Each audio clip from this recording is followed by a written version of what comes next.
Welcome to the Minds Capital Podcast, the show devoted to the growing world of independent sponsors and entrepreneurial private equity. I'm Will Smith, here with my partners in Minds Capital, Max Lummis and Nicholas James. Today's conversation is with Nicolás Lulli of Polisistemas, a very successful search business in the records management category in the Andean countries, Peru, Ecuador, Bolivia. Nicholas, what was the takeaway you had from our conversation with Nicolás? So here you have in Nicolás, a Boston-based searcher who acquired a business and operated it in Latam, and now is back in Boston and kind of has morphed into more of an independent sponsor style, at least in terms of how he oversees and governs the business.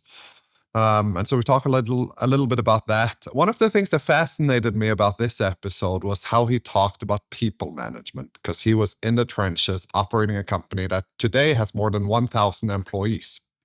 And so he talks about what's the right cadence of touching base with employees. He talks about report cards. He talks about having scripts for every single role. And I also found it interesting how he talks about, on one hand, culture building and building a place that is very attractive to work at. But then with all these KPIs, micro KPIs, he called them micro KPIs for each and single role.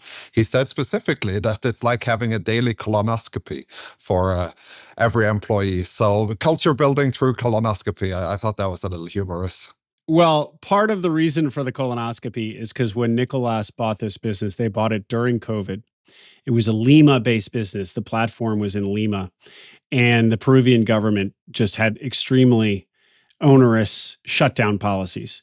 The business went from $1 million of earnings to zero that year, in their first year of ownership. And so they had to figure out how to save this business and survive. Miraculously, they went from zero to $5 million of earnings the next year. And so we spent a lot of time on how they did that. And it was down to deconstructing the entire business and building it back up again, partly, which we hear a lot about. And then also, interestingly, it emerged as essentially a records management business, physical file storage. Think Iron Mountain. But when they bought the business, that was only about 20% of the revenue, though that's where they wanted to take the business. So as painful as it was during this COVID period, it did accelerate what was their plan all along, to basically transform this into a pure play, or almost pure play, majority records management business. The only other thing I'll say is that because this is a search story, I actually am cross-posting this into the Acquiring Minds feed. And the point I make in the intro of the publication of this episode and that feed is how it was a story of somebody being very operationally involved, very, very involved for the first 5 years. Part of that was by necessity because of trying to save the business through this COVID period, but it was probably what they were going to do anyway. And so it's just a demonstration of how you can. The eagerness of so many people to start working on the business and get out of operations, I feel like is a dangerous temptation. This pattern of working literally years very much in the business and learning it intimately, and only then stepping out and working on the business, working on more strategic things, working from afar for part of the year, only then can that really be justified. And it has set him up so well now to execute this roll-up, because he's not just, this is well beyond a spreadsheet exercise. He understands, because of all those colonoscopies, the business at a very, very granular level. And I think that combination is extremely powerful, and one you don't always see in independent sponsor land. Yeah, I mean, I agree. I think the best operators should be able to know everything about the business. They need to know the different jobs, what the employees do, how they do them. I think to really fully understand a business and then to grow a business, you have to understand every single aspect of it. And that's not always the sponsor in an independent sponsor situation, but there's always somebody at the helm that must truly understand even the most minor attributes of the business. But also, the sort of forged during COVID theme of this episode was pretty cool. It just reminded me of running LCS during COVID and the stress that came along with that, and how rapidly the wool was sort of pulled out from underneath us. And it forced us to have to adapt and just get extremely focused on the business and the opportunities that existed during a completely different time period. And ultimately, we came out better for it. And it sounds like, of course, Nicolas's business did the same and actually thrived because of it. Of course, it accelerated a plan that they already had in place, it sounds like. But I don't know, it's just something about that kind of took me back to that time. And it really hit me from sort of an emotional standpoint. And I can remember just kind of every lead that came in the door, we were all over it. It really taught us to respond faster to RFPs. It just heightened the importance of every opportunity that came in the door, and it refocused us. And it sounds like it did the same for this business. So it took a really bad situation and we're able to capitalize on it. I think that's always a great story. Yeah, I mean, absolutely. Not only did it take them from a 20% records management business to whatever it is today, over 80%, but Nicolas would say it made them a much tighter, stronger, just operationally super dialed in business. So way more forged steel on the other side, to use your phrase there, Max. You know what? Well, so the other thing I would just add, because Nicolas and you, I believe, mentioned culture here. A situation like this, going through any sort of a traumatic situation with friends or with business colleagues, that's your relationship just grow. It either breaks or optimally it grows, and some of the best relationships are obviously forged under pressure. So it's not just formulating and forging strategy during times of difficulty or crisis. It's really about enhancing your relationships with your colleagues and just locking in together. And then going forward after that, you've built a much better culture and going through something difficult. Yeah, absolutely. Well, let's get to the interview with Nicolas. Just a reminder that at Minds Capital, we invest equity into independent sponsor-led acquisitions. Our check size ranges from $1 million to $3 million per investment, and we average about a commitment a month. So if you're a sponsor raising equity for a platform acquisition, submit your deal to us at our website, mindscapital.co. If you're interested in investing in Minds Capital as an LP, there's a pre-registration form also on our website for accredited investors. So that, again, is at mindscapital.co. And here is the Minds Capital podcast interview with Nicolás Lulli. Enjoy.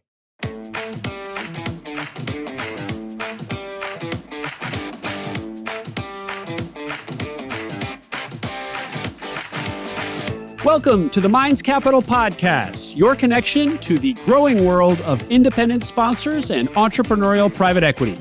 We are your hosts, Will Smith and Nicholas James. Nicolás Lulli started his private equity career as an LP in the search fund space.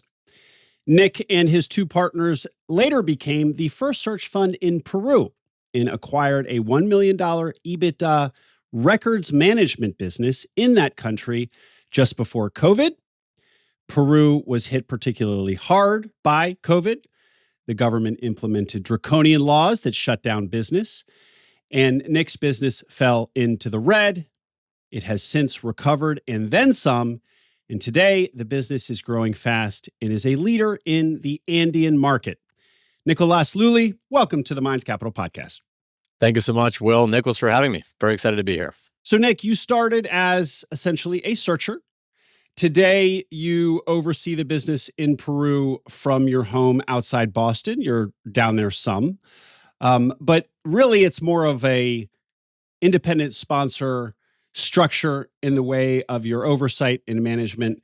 Tell us about that journey from more searcher operator to kind of more of an independent sponsor model, at least the way you manage.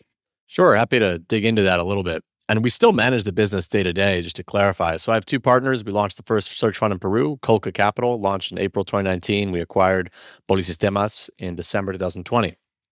Now, I moved to Peru. I was there for 5 years, had 3 kids there, certainly spent some time on the ground. And those initial years were building years. They were brutally difficult. We bought a business that at the time only had 20% of sales record storage. That 20% stayed very solid. But when the government killed the economy, a lot of the other things the company did that we knew longer term we wouldn't want, managed print services, data capture, reselling of hardware, things like that, they basically went to zero overnight. So we had to, unfortunately, lay off about 200 to 350 employees, shut down, call it 3 of the 5 business lines, really redesign the business around storage, exclusively recurring revenue. So that was very much kind of every day in the office, 12 plus hours a day with my 2 partners building. And it was the organic phase. So we went from $1 million in EBITDA to basically zero the next year, and then bet everything on record storage and trying to win these big step function contracts that would take us to basically back to par, where we thought we'd get. And we ended up doing much better than that, got to 5 million, then 6. And I only moved back to the US in the context of a recap that we did in December 2023. So once the company had gone from 1 to 0 to 5 to 6, we did a recap, and that was all organic. And the next phase became inorganic growth. And I was on the road already 3 out of every 4 weeks per month, pretty much looking at deals all over the region. Talking to my wife, sort of realized, you know what, if I'm already going to be gone so much to these other countries, some of which require me to fly to the US to then fly back to, say, Honduras or something like that, might as well be based in Boston, work in Relay's office here in the Prudential Center. They're on our board. They're one of our lead investors. And like you were saying at the beginning, that's where I kind of cut my teeth in this industry. Started working with Sandro back in early 2017, opportunity of a lifetime. So that was a little bit of the journey. And as you alluded to, I do live in the Boston area probably 9 months out of the year. American summers we spend in Lima, which are Lima winters, and still continue to travel probably 3 out of every 4 weeks. Mm-hmm. Great. So this was a case of being very much in the business for those early years, especially since you were affecting a turnaround or whatever we want to call that, saving the business. And now there's a little bit more distance, but only after years of rebuilding. Now, Correct. you plowed through those numbers, but let's hear them more slowly. Sure. 1 million of EBITDA when you acquired, to 0 to then 5. Yeah. Of This is EBITDA a huge jump. a Yep. year later. So was that sure smells like customer concentration? Was there like 1 or 2 contracts? Exactly. So Okay. when I'm talking run rate. So in our industry, just for clarity's sake, everyone talks in run rate because you win a large contract, it could take you a year to move all of those boxes into your record center, and everything's recurring multi-year. You basically don't lose customers. There's no churn. So the way people talk about their financials is basically run rate. So we went from 1 2020, 0, 2021, 5, 2022.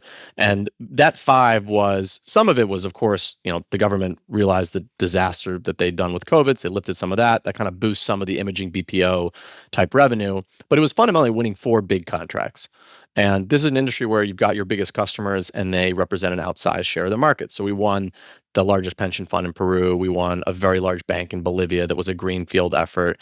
We won the Ministry of Education in Peru, and then another large private company in Peru. So we won a bunch of big contracts. Honestly, it was not something we had thought would happen. We'd hoped to win 1 or 2 of them to sort of get back to at least a couple million, and we won all of them, which then created another problem because this is a spend money to make money business.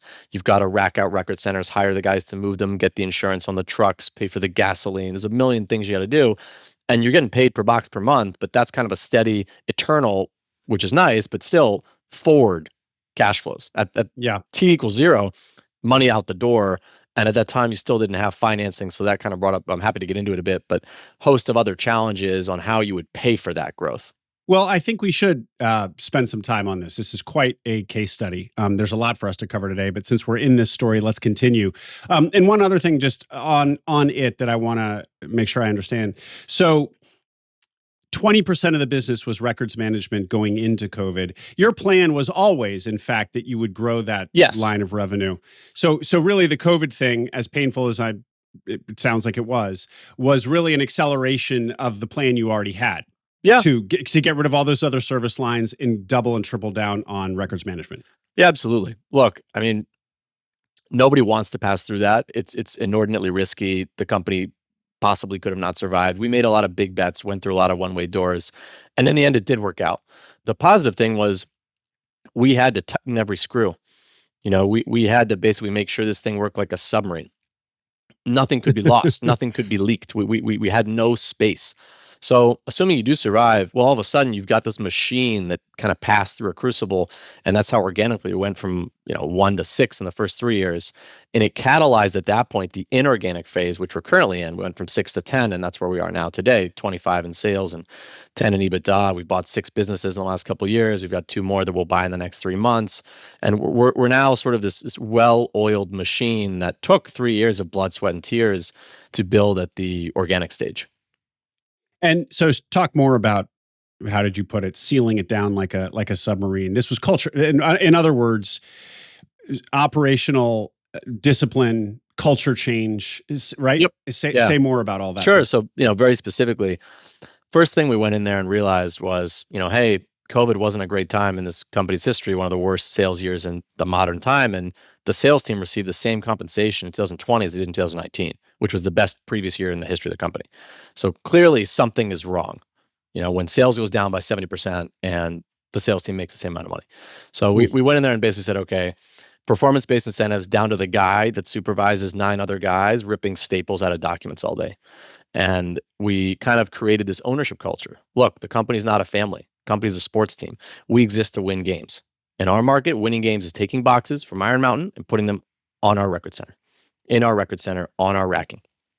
How do you do that? Great customer service, speed, a million different things. But basically, you go to each guy and you own this. This is your business. Now, that guy owns, for example, the little business of ripping staples out of documents all day. And he's got 9 guys that work for him. These are his targets. And look, if you can get it done with 8 guys, if you can get more documents done, if you can get it done faster, better, you get paid.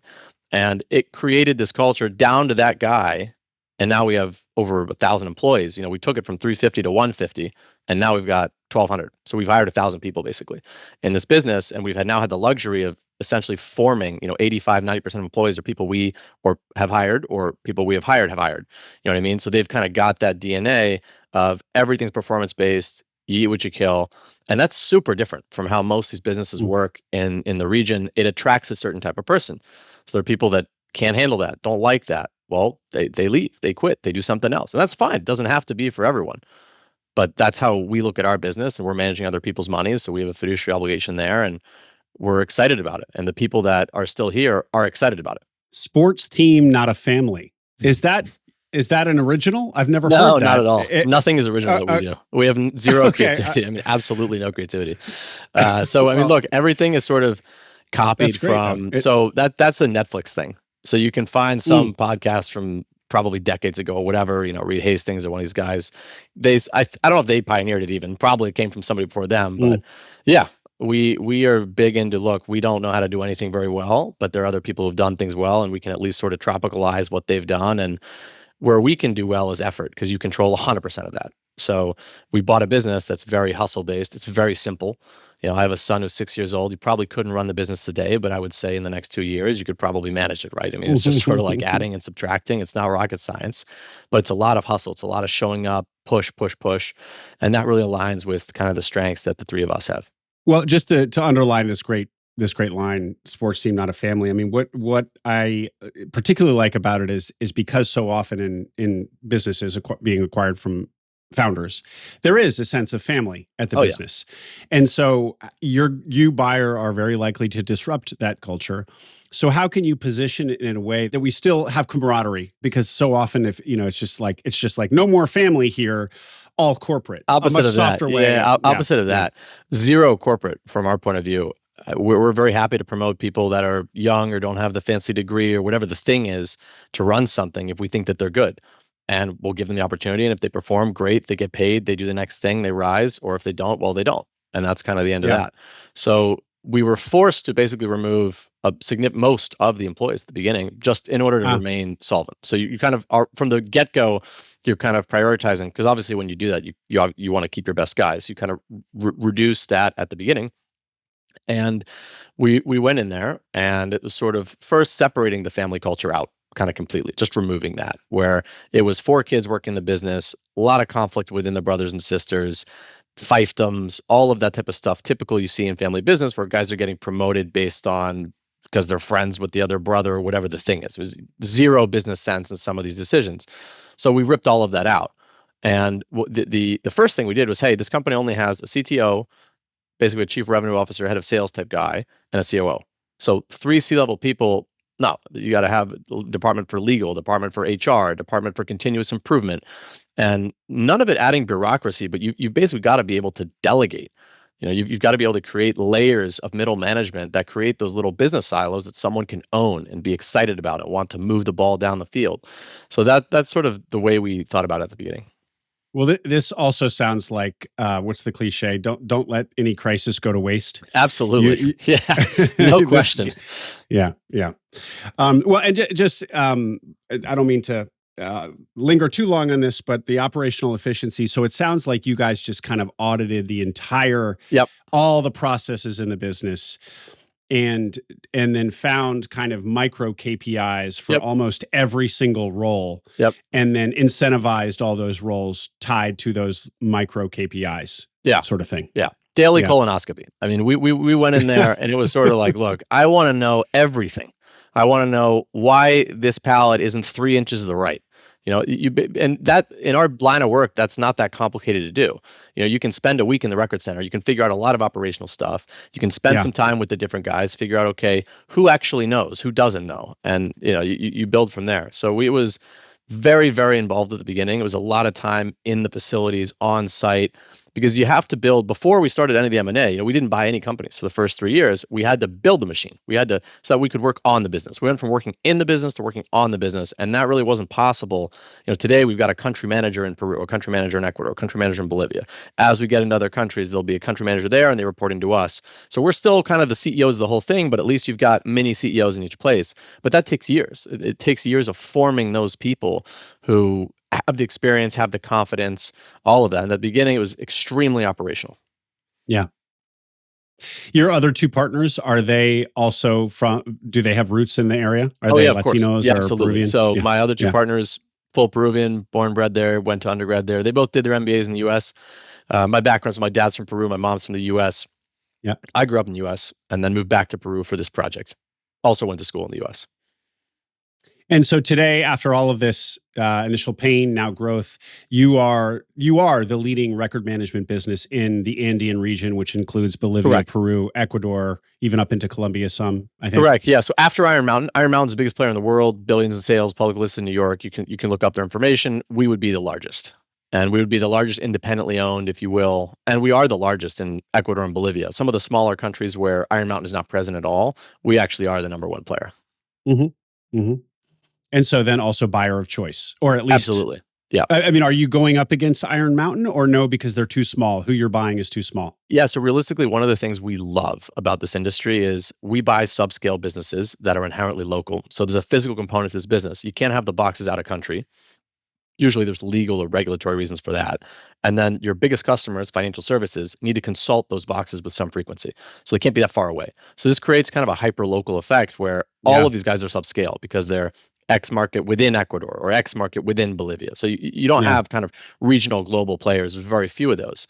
So subscale, I can pay a lower price and we're there. We have capital. We bought 6 of these things. Me and my 2 partners, we've been in private equity. It's been our career. That's the one thing we do know how to do is buying and selling companies. It's not like we knew anything about storing records or running a business or any of those things. So we are the buyer of choice for them because they're so much smaller for an Axis, for an Iron Mountain, for a company like VRC based out of Memphis. They're big business. They're too big to look at some of these. It doesn't move the needle. You got to kind of put in the same amount almost of legal, accounting, the resources internally. It really doesn't make sense for them to be buying $1 million EBITDA or 500K or even 100K. We're willing to buy whatever. We've bought businesses do a couple $100,000 in sales or have 10,000 boxes. If price is good, we'll get it done. We have people that do that. We'll move the boxes and you move to the next thing. For those big guys, they're just not. It's not like it's wrong. It doesn't make sense really for them to be doing those deals. Iron Mountain is the global behemoth in your industry. How likely is it that you will exit to them one day? Yeah, well, I'm not sure if their CFO is tuned into this podcast, but our valuation expectations would be quite high if he is. Yeah, I mean, look, it's possible. I mean, we're a Subtle. financial owner. Yeah, Very subtle. yeah, exactly. Put it all on the table. Yeah, look, Iron Mountain's the biggest. They're billions of sales. Then you've got Axis. Then you've got VRC. You've got Oasis in Europe. You've got a few of these businesses that are good size. There's not tons. There's not dozens of these very large record businesses. It would be logical for one of them to one day, especially as we get bigger and bigger. We're 10 in EBITDA now. We have a very clear path to getting to 25 in the next few years. That gets increasingly juicy for one of them, right? Because with one bullet, they can all of a sudden take a leadership role in a bunch of countries that have 5-10% organic growth rates that haven't been seen in the US for 30 years. And so when your exit route potentially is so well defined, because for most businesses it isn't, right? You probably will exit to some generalist PE firm. But for you guys, at least there's a very strong path and reasonable likelihood that one of the big strategics will acquire you one day because they want to expand their footprint in your particular geography. So how does that drive your day-to-day decision making now as you're building the business? Do you have an eye towards them and what kind of try to be what's the expression, hand in glove for them down the line? Is that how you're building the business as well? Yeah. So the way we look at it, there's three types of buyers. And when we bought this business, coming from private equity, you see the writing on the wall, where a lot of private equity failures in our region have arisen from being unable to sell or it wasn't quite the right business for the right buyer. So we identified from the get-go, hey, this is a very M&A driven industry. You've got a handful of strategic buyers with a demonstrated interest and experience of paying reasonable prices, good prices in some cases, for top tier assets. Great, check. So you have a path there. This would also be a very attractive business for sort of what we would call record information management adjacent buyers.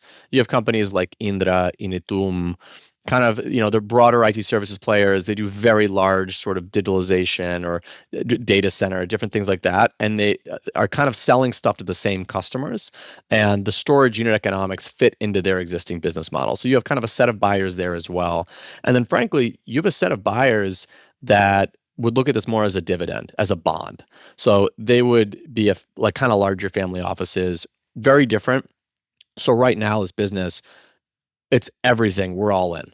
Every dollar we generate, back in the business, back for growth, full speed ahead. Now, let's say you're a family office, you look at this as a bond, and there are a number of these guys that exist, whether it's Latin America or elsewhere, they're looking for very stable, long-term cash flow, highly recurring. You could do that for a very long time with this business. You kind of have three types of buyers there, and we don't optimize for anyone because we're not necessarily selling now.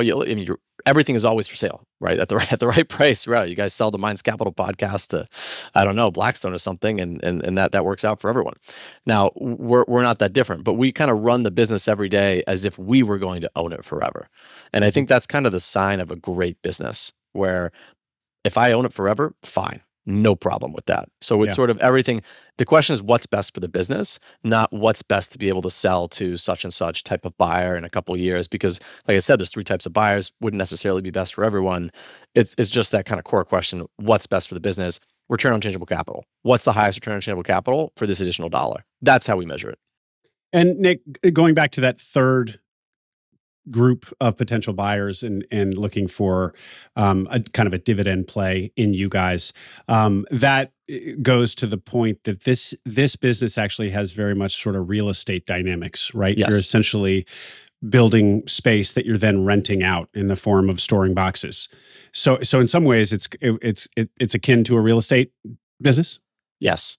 I mean, that's one of the reasons perhaps that Iron Mountain decided to actually list as a REIT. So, you have real estate economics. You can think of it as we are renting space on our racks to our customers, right? And they pay us a fee per month. That's sort of like their rent, and their utilities are basically, what do they consume? They consume, for example, scan me this, send me that type of stuff. So It's not very different from a real estate business in that sense. The capital requirements are also pretty low. So depending on real estate's an enormous category. So you can look at some real estate businesses that are enormously capital intensive, like data centers. You can look at others that are not. But we're sort of one of those where really, once you rack out a record center, that's expensive, sure. Maybe you spend $500,000 in a place like Peru to rack out 300,000 positions, build your facility, do the whole 9 yards. But then you're kind of done.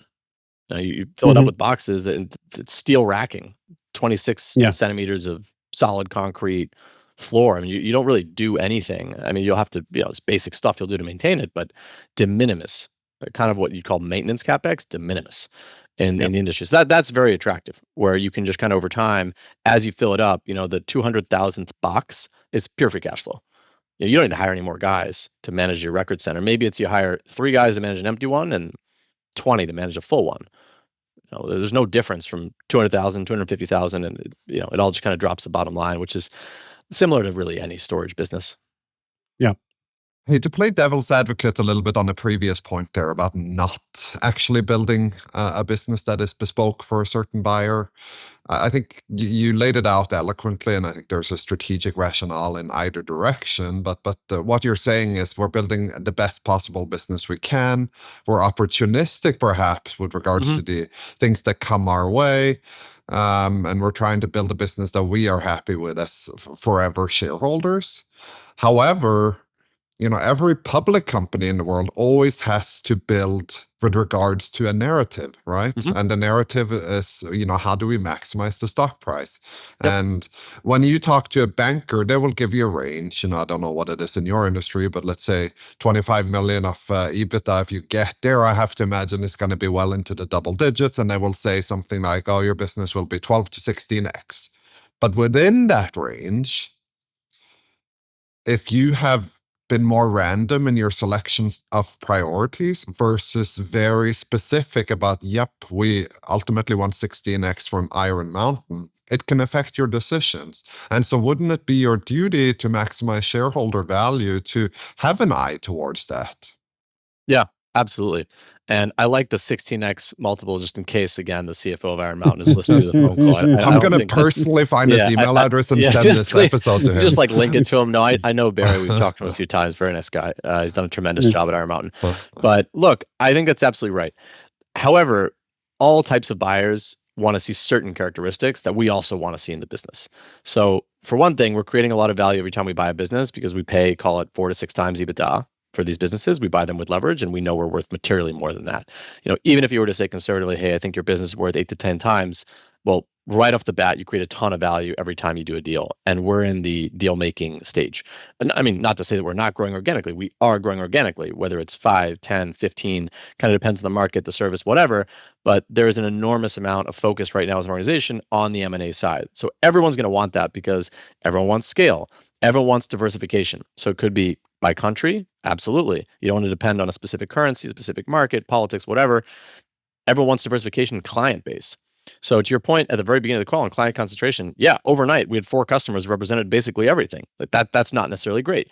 Not the case anymore, because now we have thousands of customers after having done 6 acquisitions and gone into Ecuador and kind of greenfield in Bolivia, where now nobody's more than say 12% of sales. And as we keep going to more countries, that's a fundamentally attractive thing. So a lot of the things that are just good for the business are kind of good for anyone. Now, you could make the case, hey, you look at an Iron Mountain, big into data centers. Could we buy a small data center? Could we go that route? Sure. But that might not be something that someone else wants. And then you've got 2 different profiles. You have a very high CapEx type business, very stable, very recurring, might trade at a high multiple, and then something that has a much lower maintenance CapEx requirement, probably trades at a lower multiple. So it becomes a little bit, we say in Spanish, rice with mango, arroz con mango, which in Asia is actually a normal thing to eat, but at least for us it's not. So it's sort of like, okay, these are 2 things that you're just kind of smashing together that don't go together. So, we try to be cognizant of that, I would say, and just sort of focus on stick to our knitting a little bit. Sort of like, okay, this is what we know how to do. And there's a lot of it. It'd be one thing if, we're having this conversation a couple of years from now, we've bought everything. So we're 25 plus, there's nothing left to buy of scale in the region. Then it's sort of, okay, we're going to have to start, assuming you don't choose to sell, we're going to have to start making some big strategic decisions. Are we going to go into a new market entirely? Africa, Asia, US? Are we going to get into something like data centers or something like software? So you could do 2 opposite things there. And you could look at some of the big players and they've done one or more or both. So I think it's sort of like, for now, for us, focus on what is fundamentally the best for the business that aligns with everyone. I'm just reminded of a pattern that we often see in private equity broadly, where a buyer is looking at a target and is often interested in just one of the types of revenue that the target offers. So classically, Nicholas, you know this well. Classically, you'll see this in home services where a buyer might completely discount the new construction revenue and only care about the service and maintenance revenue. And so all this work that you've done building a side of your business that is the mango and not the rice, you don't even get credit for. Yeah, it makes sense. We've adopted the one-stop shop approach. That's been one of our biggest differentiators versus an Iron Mountain. They're kind of a pure storage player in our region. And what that means is the biggest customers are financial services, 50 to 60% of sales, perhaps, maybe it's more. And they don't want to deal with 8 vendors. They want to deal with someone who knows how they work, knows what the ERP is, knows what the CRM is, knows how they generate records, where they need them, when they need them. They want to go to the Four Seasons. They don't want to deal with all of these different people that are constantly getting onboarded. New vendor comes in, guy gets fired, doesn't know it. So we come in and say, look, it has to do with records. We do it. We do all of it. So that sort of cradle to grave, from the generation of the physical record to its eventual destruction and shredding, whether it needs to be scanned, stored, moved, that really creates a link, a really powerful bond between the 2/3 of business that's storage, and then the 1/3 that's sort of like BPO, imaging services, software, the rest of it. And sure, you could have buyers. So some of those big strategics might say, you know what, I love your storage revenue. I don't love your services much. Or vice versa. Some of them are actually much bigger into the software stuff and not as big into the storage. In our case, it's almost inextricably linked. You can't really separate these things, and it's part of our value proposition, and it's worked. So it's sort of like, okay, you can't really say, oh yeah, I don't want that. You couldn't separate it, and you'd be very foolish to do so, because you can look at, well, look, because this guy really wanted the BPO, I could renew his storage at a higher price or whatever the thing is. So that's in a way how we think about that. Another decision point that you reflected on here was how when you acquired the business initially in 2020, you shedded some revenue lines. Oh, yeah. Now, in my experience, buying small businesses, every dollar of revenue or every soul of revenue in a Peruvian case is super precious. And so how is that process around making the decision to actually remove revenue? Yeah, I absolutely agree with you. In our case, the decision was made kind of involuntarily. The government effectively removed all of our revenue that wasn't storage by killing the economy. So they, closed borders, martial law, curfews at night, actually closed all what they deemed non-essential businesses, and in their infinite wisdom of which businesses are essential and not, very bright guys in Lima working in politics. So we were thankfully an essential business, because we store records that the banks, which were also essential businesses, the clinics, the insurance companies, all these things that kind of have to exist in any society, we store the records. They have to consult those records to service the customer. So we were allowed to open. But management services, reselling of hardware, data capture, all that stuff went to zero immediately. So it's not like we deliberately decided to, hey, we're going to shed 70% of sales overnight. It didn't happen. Now, we shed it, but we didn't actually make the decision. We just kind of had to live with that. And then we realized, okay, this is where we are. We've got to play to our strengths. What's the only thing that we can really bet on to get us back to par is storage. So yeah, I agree with you, because there's no way we would have done that. It would have been crazy for us to have done that, taken that path in kind of a stable scenario. Nick, let's pivot away from the incredible story here. What is the name of the business again, please? We operate in Peru and Bolivia under a brand called Polisistemas, and then we operate in Ecuador under a brand called File Storage. I guess certain markets are happy to have an English brand, and others want to spend. Long story short, we bought a business called File Storage in Ecuador, and they're the biggest player, and people know it. And we might as well just leave the name for a bit. We greenfielded in Bolivia. So if you're going to do a greenfield, it's sort of easiest to do it out of the company that you already have in Peru. So we kept the Polisistemas brand. We'll see what we do as we get bigger. Maybe we do some global rebrand. I'll have to ask some sort of OpenClaw AI thing to tell me the best name for all these countries. But maybe I'll have to ask you guys. Great. Well, let's hear a little bit, rewinding now, about your time at Relay. You said Relay is an investor. You were also an intern there, and now Relay is an intern or employee. Sorry, I was the first employee. I started out. Yeah, Sandra hired me in early. This would have been Feb 2017, and it was just me and the 2 partners. So it was this incredible apprenticeship experience. Learned so much from Sandra. He's a brilliant investor, very patient guy. Taught me a lot of different things in the industry. We hired our first investment professionals. We raised the first institutional fund, Fund 2, 80 million, which has done quite well. They actually ended up investing in us with that fund, and then they've invested out of subsequent funds and all of that and what we've done. So yeah, I was there for, basically the idea was I'd go and work for Sandra at the beginning, and at that time it was clear, hey, look, I want to go back to Peru. I want to do this first search fund there, and if things go well, me working for you, then you'll back us and help us, raise the money and garner the support, which is exactly what happened. Mm-hmm. And was he essentially investing in you? Not being familiar with the Peruvian market, I assume. Yeah, I think to some degree that would be fair to say. Yeah. I mean, you'd have to ask him, perhaps have Sandro on the next Minds Capital podcast and say, why in the world would you have done this? And he'll give you a better answer. Well, you now are. Let's talk about kind of your involvement in search broadly. So, continued connections with Relay, as I think you said, you're working out of their offices occasionally when you're in Massachusetts. Yep. You also are trying to kind of seed an ecosystem in the Andean region. You were the first search fund in Peru. So talk to us a little bit about your vision there and your efforts in search in South America.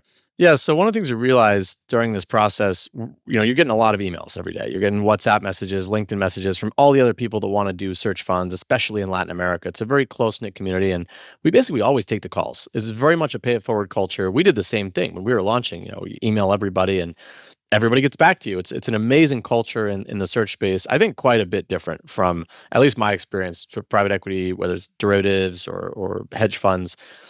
Is definitely not as collaborative as this community, and it's a wonderful thing. So we take those calls, and then in 2023, in that recap, we actually did sell some shares. So we took out a little bit of money, me and my two partners, and we decided, you know what, we're already taking these calls, these guys. Why don't we start investing in them? Very small checks. We might invest $10,000 between the three of us in a search fund. There's a couple $1,000s each. And as it turns out, we've backed about 1/3 in Europe, 1/3 US, 1/3 Latam. There's no sort of mandate or rules around that. That's just sort of the way it's turned out. And that's been wonderful because some of them have actually gone on to buy great companies. We've bought a couple, we've participated in a couple awesome opportunities in Spain, Brazil, Italy, the US.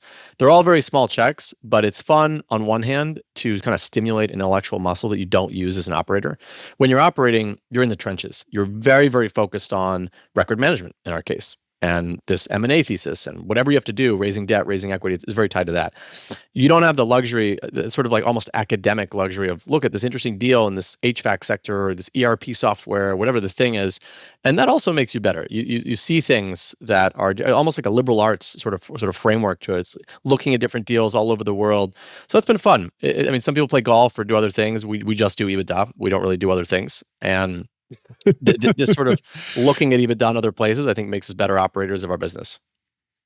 We just do EBITDA. Yeah. I mean, I think that's a very good way to encapsulate. You could have my partners on here and say the same thing, probably in Spanish. Nice. And then, but what about your particular interest in your region or in the Andean region? Yeah. What you're doing there? Yeah, absolutely. So one of the other things we realized, the Andean region, there's really not a lot of private equity. Lower middle market especially is when I say private equity, I mean lower middle market. Obviously big funds, HIG bought Ranza, big logistics company based in Peru. Sure, those are deals getting done in the hundreds of millions or more. I'm talking about companies like ours. You buy $1 million EBITDA business, 3 million, 10 million, anything in that range is very little. So, we are very much tied up, full-time job running this business, but we also, we chopped a lot of wood during the search. We signed 5 LOIs. We generated a list of hundreds of companies that really couldn't sell because there's not a lot of buyers for a lot of, some of them did sell, but most of them didn't. So it's sort of like, hey, if we ever found someone that wanted to do the next search fund in Peru, we could kind of partner with them, pass on all this kind of institutional knowledge that we've gained from having done this, the relationships with the intermediaries, and the credibility. So a big thing, it sounds kind of silly to say this to an American audience, but when we bought 6 companies in this region the last couple of years, and most other people bought 0, even though it's all focused on the record business, all of a sudden sellers sort of say, "Oh yeah, Colca, that's a real buyer. They exist." Mm-hmm. In the league tables of Peru, which is nothing, we're there. In these markets, so we can kind of pass that on, and we did that with Colca Capital too. There was another searcher who wanted to do a search fund, but wanted a sort of partnership to it. Doing it alone is very difficult. That's a whole separate conversation. I would never do it. Massive props to the people that do it, and some of them are very successful. I just could never do it myself. And this guy partnered with us under our brand. We helped him raise the money. He launched in 2014, bought a company in 2025, data center actually, small and microscopic compared to American data centers, but a very nice cloud hosting business primarily, and that's gone quite well. And he's been running it about a year now. So we invest, one of us is on the board. He has an investor group of his own. It's his own search fund, right? So we're not more than that, really. But we do invest. We help him raise the money. He's got probably half overlap-ish, maybe a little less with our original investor group. Some of the people wanted to re-up, and that company's done very well. It's called Canvia in Peru. If you want to look, it's a larger business, 80, 90 million in sales. It's publicly listed, so you can look up its financials in the stock exchange. And we then did the same thing earlier last year. So after he bought, first guy that worked for us ended up working at Relay for a couple of years, kind of taking the same path. Relay, by the way, has produced a number of successful searchers who have gone on to acquire businesses. It's been a great sort of apprenticeship for various people. And he launched, I want to say, in the fall of last year, and he's got a great software company under LOI right now, very interesting business, 3 million EBITDA. And it would be something similar, where we invest, he's got the name, and we kind of go from there. Nick, the difference between language and culture, or the not difference. So, if you're a Spanish speaker, and you want to do a search fund in wherever you're from or your parents were from, is it generally that you go back to that particular country? Example, in the MBA kind of circles, there are a lot of Mexicans, many that I've met, many of them from Monterrey. It seems to be the feeder city, and so with somebody like that, almost if they're gonna do a search outside of the U.S., go back to Mexico, or is there an opportunity for Latinos from different countries, South Central Americans from different countries to kind of cross-pollinate, or is that not really what people want to do? Sure. No, look, that doesn't really happen, long story short. And it doesn't really happen because these all are kind of smaller places. They tend to be more insular. The decision makers sort of know who you are, why you're there, like where your father went to high school to some degree. So, if you're from Peru, you're going to do your search in Peru. Now, the exception I would say to that is sometimes you have people from a smaller country that maybe they move to a bigger country like a Mexico or Brazil at some point, or they work there and they've got some relationships, and they say, you know what, this is a bigger market, more companies. I'll do it there, and I already have my relationships, and I'll try it. Or even the U.S. So you've seen that as well, but you wouldn't see a Mexican guy doing a search in Peru. It really wouldn't make sense. And then you have the language thing with Brazil. So you would never see. I mean, I shouldn't say never, but to my knowledge, at least, you wouldn't see anyone going from, Mexico, Andean region, Central America, to do a search in Brazil. I mean, you're not going to be very successful there without sort of native Portuguese and, a lot of roots in the place. Similarly, they don't come to our countries because Brazil is enormous. I mean, Brazil is the size of all the other countries put together in our industry and many others. Do you have a sense of which countries are easier versus harder to be a searcher or a business buyer in? Well, in Peru, we have a 2 of 2, 100% track record. So I would have to say it's probably the best with the very, very, very limited data we have available. Look, I think it's kind of more mixed in the other countries, and there's not enough of a sample size. So you've had, call it 2 in the DR, and they've bought companies, and maybe there's more, but there's not enough. The numbers in the smaller countries are very small. Chile, another small, very small number. Colombia, a small number, and then a bunch, Ecuador, Bolivia, no search funds ever have been launched. Most in Central America, really only Guatemala, and he bought a company. And there was a second guy that didn't buy a company, but most of those countries, Panama, Costa Rica, Nicaragua, El Salvador, Honduras, Belize, no one's ever launched a search fund. So I think early days. I think what you are seeing now is the volume of searchers in Brazil is vastly greater than all the other countries put together, and that's kind of in line with the opportunity set in Brazil. It's a much larger country.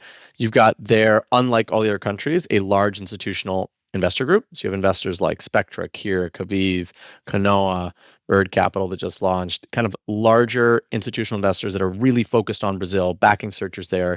There have been 2 of these conferences I've actually spoken at in Sao Paulo over the last 2 years. So they're kind of growing the Brazilian ecosystem quite a bit. And one of the interesting things that happens when the risk-free rate goes to 25% is real assets are cheaper, right? So you're looking at interesting businesses you can buy at 4 times EBITDA just because of how high rates are. Do you find that the set of challenges that meet you in Peru or Guatemala or Dominican Republic are more or less the same then. So these are immature private equity markets, pretty small pools of available businesses to buy. You have to hustle for capital raising, hard to do big deals. So you probably start with pretty small deals by US standards. Yep. But you have a first mover advantage if you're successful, and you can quickly build a brand and reputation if you succeed. As you said, you're a notable buyer in Peru already now. So do you find that those dynamics are quite similar across Latin America, with the exception of Brazil? I think that's right. Yes. And how would you contrast that to people who are starting out in the United States? Man, very different. Very different. So look, the US, you've got probably hundreds of searchers looking at any one time. In the US, you've got every type of searcher too. You've got the traditional guys, the accelerators, the self-funded searchers, the kind of like search fund holdco things. You've got lots of independent sponsors too, who are probably listening to this podcast and wondering why you had a search fund guy on here instead of an independent sponsor. So in the US, you've just got so much going on as far as who are the buyers. But then you've also got the largest community of small businesses in the world by a huge margin. So it's just a very different place. The US is also, it's almost hard to see this, coming, if you're born in the US, you grew up in the US, this is the main thing you focus on, but it is the most transactional place on earth. It is a remarkable place where you can pick up the phone, call somebody and say, hey, I know nothing about you. I live 3,000 miles away. I'd like to buy your business. And then the other guy, instead of hanging up, would say something like, how much? And like you can actually do that. That isn't how anywhere else works. So it's an interesting place. It's very well suited for private equity and this sort of micro private equity they would call in search. But yeah, it's super different. Different, but how about difficulty? Where is it harder? Is it harder to be a first timer abroad or a first timer in the United States? Yeah, well, the first timers in the US launched in the 80s, right? So like 80s and 90s of search funds. So I think it's in a certain sense harder today to be like if you were to say, hey, I'm going to be the first guy in Honduras to do a search fund, I would think that is materially harder than being the next searcher in the US, unless you are from, say, one of the families that controls a lot of the economy or has a lot of good relationships there. And it's almost like everything is sort of lined up in your favor where you have a higher probability of buying something. So if you're just like a regular guy, you go to a good MBA, it's just harder in these markets because there's fewer companies to buy. But with the right relationships, I think it actually can be easier than just being the next guy in the US. So it sort of depends on who the searcher, who the entrepreneur is. Nick, one thing we hear often is, and we've already heard it from you, is that the pools of available capital, the capital providers in smaller markets is very thin. So why is the playbook not kind of what you did, where you raise US-based capital to acquire in the local economy? Because then you have your cake and eat it too. Yeah, it's a good question. So in our business, we look for mostly US capital because, as ironic as it is, most of our local guys you got two kind of categories. So take a step back. The local families with a lot of money tend to be very levered to certain industries already in the country. So they want to diversify. They want to invest in KKR's 12th fund for European infrastructure, right? Like they don't want sort of more exposure to whatever the local thing is. And then there isn't this enormous high net worth category in most of these countries. It's very different than the US. The US, you've got lots of kind of random millionaires that want to take 50K, 100K, 250K punts on whatever it is. And you just have to be that whatever it is. And it's sort of easier to raise money from Americans have a higher risk tolerance than anyone on earth for this type of thing. They are more willing to invest in a place that they cannot pronounce, that they do not know where it is, or honestly anything about it. If they think that the guy who's raising the money kind of speaks articulately about the opportunity, okay, let's go and move on to the next thing. That just isn't how, very, very different DNA in how this type of stuff works. But it does seem like you or we've talked to a bunch of the other independent sponsors and search fund entrepreneurs. You mentioned Guatemala. I assume you're talking about Ramiro and Juan. Yeah, of course. Guatemala. Yeah, yes. Juan was the first, and so Ramiro followed. Yep. Yes. And so those guys and just others that we've talked to talk about trying to raise local capital. Yeah. So there must be some good reason for that. Yeah, is it just because that's who they know? They're working their networks sort of thing? Yeah. I mean, they've done an awesome job, and they're also currently lenders of ours as well. Yeah, they were equity investors. They sold in the recap. They lend to us now. So great relationship with them. It's a little different. They put together this amazing firm where you've got some of the most important, most relevant families, investors, players in Guatemala with them. So that's awesome. If you can achieve that, wonderful. And they don't have to deal with whatever complexity there might be with the US. I had my start at Relay, so it was just easier to raise money here than there. And me and my two partners, we don't have the sort of relationships, pedigree, whatever in Peru, where we can go out and get the 10 families that most matter to be in our deal. Maybe one day, but now we don't. So if that's our state of the world, you're better off raising a majority of US capital. And then, a bunch of things go into that where structuring, you're going to be set up more for US sort of tax efficiency and the rest of it, rather than having, okay, I've got an equal number from 7 countries. That becomes really difficult. How do you structure around that? EU could be different than US. Latam could be different than EU.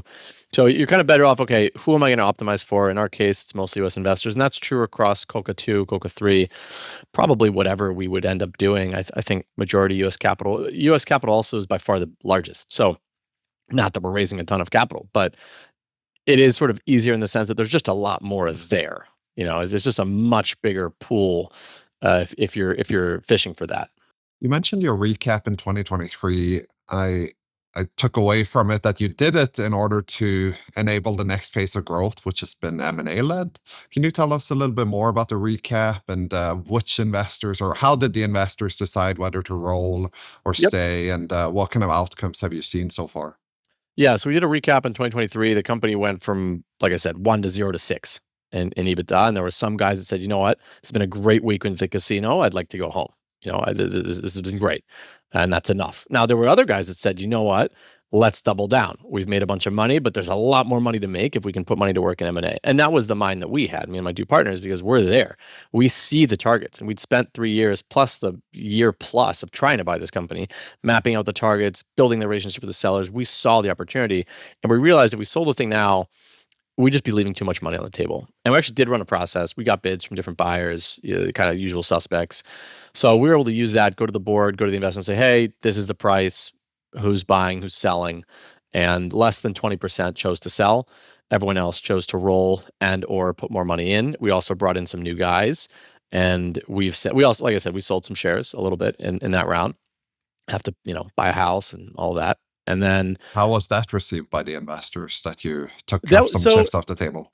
Yeah, perhaps unlike traditional private equity, in the search space, that's almost encouraged if the business grows a lot, because by taking a little bit of air out of the balloon, you cease to have as much pressure to then immediately sell the next day and the next day and the next day. So if you're raising money and your idea is, I'm going to conduct an M&A campaign for 2 to 5 years and really build this thing, you don't want to have that pressure every day where it's like, look, I need to buy a house because now I have 4 kids and I started with 1 kid, or whatever the math of that is, and you don't have it. You just don't have liquidity, and then that could, incentivize you to sell the business or operate in a certain way. So no, that was fine. I mean, it's not like we sold a ton. If we had said, hey, we're selling everything and we'd like more money, like that would not have gone over very well. So no, that was very supported, and there was a lot of precedent for that type of thing, specifically in the search space.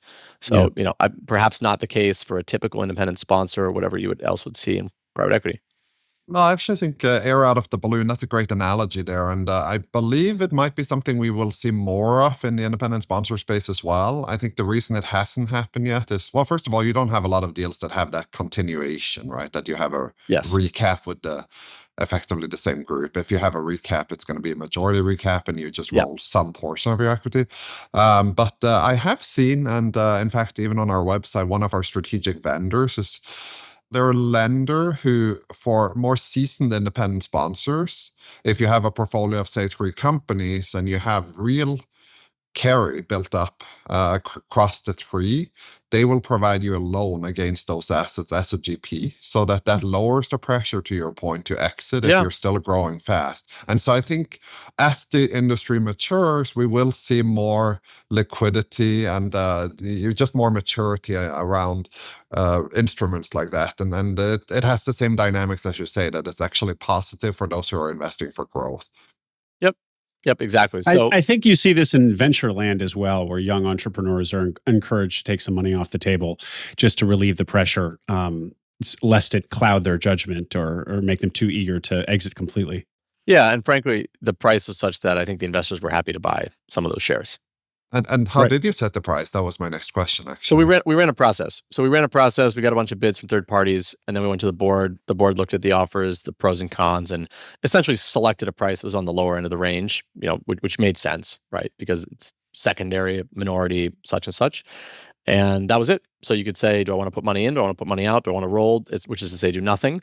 And that was what everyone did. We raised a bunch of equity, went out and bought 6 businesses in the last 2 years, and actually just completed earlier this month another kind of committed capital raise, recap, if you will, to fund future acquisition. And that's And how big have these rounds been then? How much have you raised? Yeah. So, I mean, without getting into too much detail on each one, we've raised close to 50 million in equity Okay, in committed capital. We have not deployed that, but in total across the original raise, the recap we just did. So it's a lot of firepower so far. And frankly, there are now some investors in the group that are quite large. That if we wanted to do something much bigger and try to buy other players, larger ones, whether it's the US, Europe, or something else, we would be positioned to do that. Not saying we will, but it's a nice spot to be. We're in committed capital. We would be commensurate with any other sort of reasonable buyer in this industry. And then if we wanted to go a lot bigger, we could, or we still have the flexibility to sell it. If we get a good offer and that's what people want to do. So it's a good spot to be. There was no secondary in this round. We didn't want to sell any with where the business is today and with the opportunities that are kind of on our plate. So kind of kept things simple. And how has the journey been, if you can share, for the investors who've been there since the beginning? You had a recap, so what did that look like? And now that you had another recap earlier this month, how are they sitting?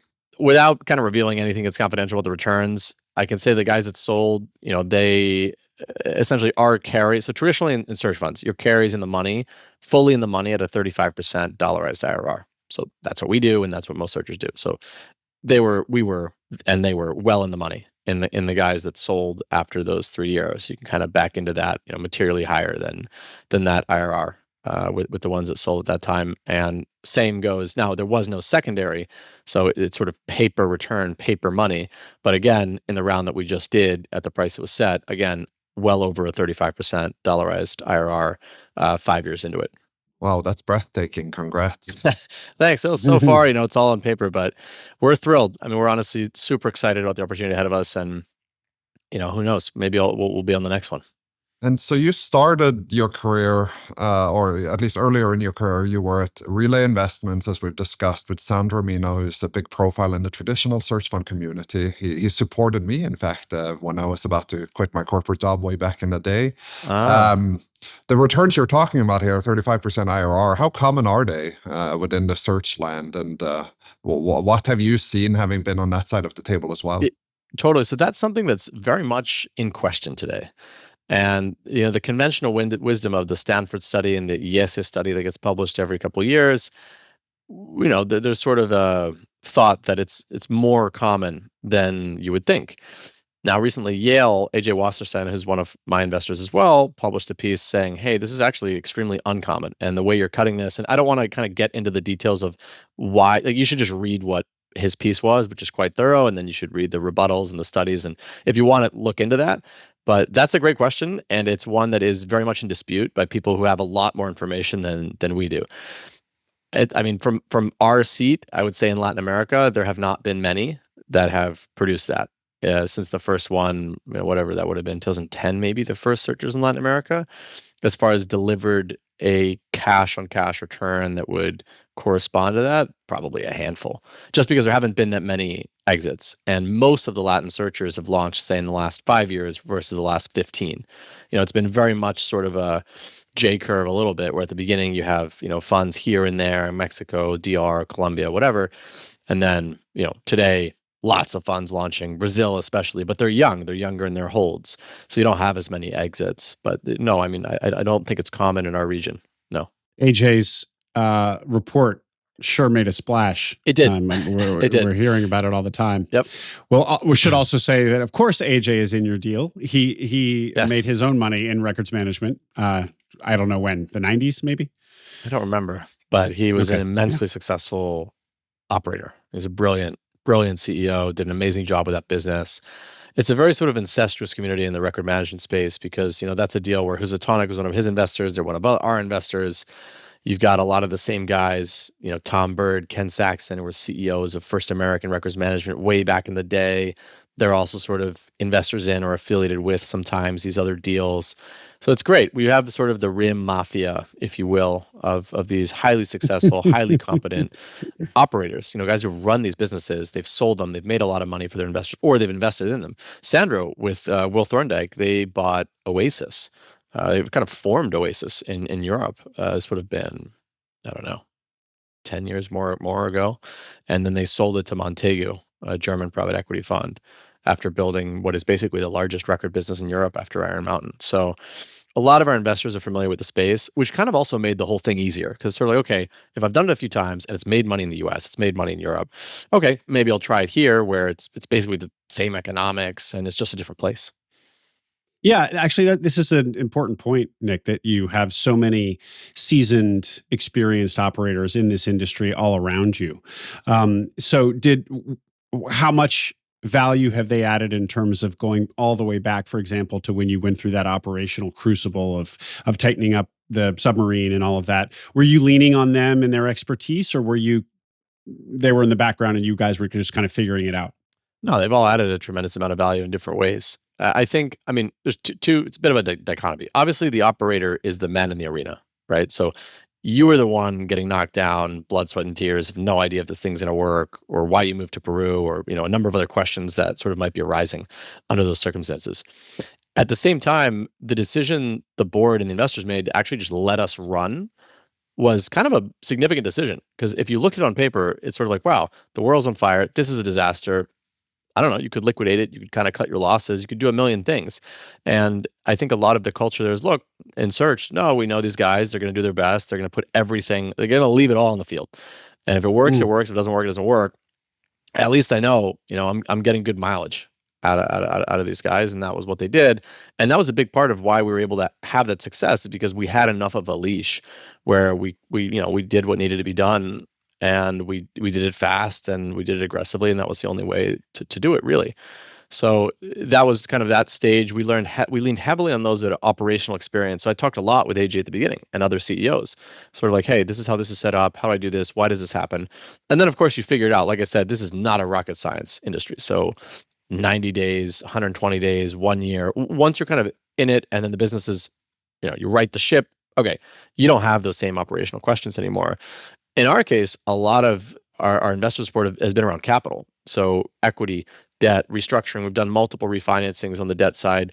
That's really important. That's a big lever for growth, is sort of the financial engineering of this. It was very simple. It's not complicated, but you still need it. You still need the equity. You still need the debt, bringing the right people in, getting a board together that understands the thesis.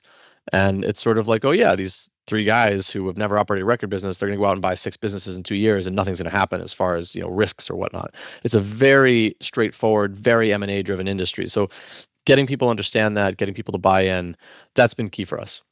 I think we'll leave it there. What a fantastic interview, Nick. Really, really interesting. Nick Lulli, thanks for joining us on the Minds Capital podcast. No, thank you so much. This has been wonderful. Appreciate it, guys. Hope you enjoyed that interview. For more like it, subscribe to the Minds Capital podcast wherever you listen to podcasts. You can also watch us on YouTube. Also check out Minds Capital, where Nicholas and I are partners alongside Max Lummis. We invest equity in independent sponsored deals. So if you're a sponsor with a deal under LOI, please visit mindscapital.co to start a conversation. There's also an investor tab on our website with information about future fundraises. See you in the next episode.